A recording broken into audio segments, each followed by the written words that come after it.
Sudarlun, kalangan nelayan berharap dibangunnya dermaga yang representatif untuk pendaratan ikan di Sungai Raja Tuha, Kecamatan Manyak Payet, Aceh Tamiang. Kapal yang bersandar di sini umumnya adalah kapal 9 GT dan selama ini bersandar mengandalkan talut yang ada di tepi sungai. Kondisi ini menyulitkan para nelayan untuk menurunkan hasil tangkapan maupun saat akan menaikkan kebutuhan ke dalam kapal. Sudah berdiri TPI sejak 10 tahun lebih kurang. Jadi hari ini kekurangan TPI ya belum lengkap ya, kalau kita bilang belum lengkap. Jadi di sini kita mohon diperhatiin, kalau bisa ya dibuatlah semaksimal mungkin gitu ya Pak ya.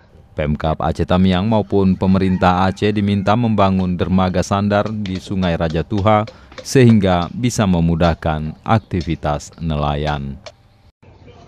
Dari Kuala Simpang, Muhammad Nasir, Serambion TV.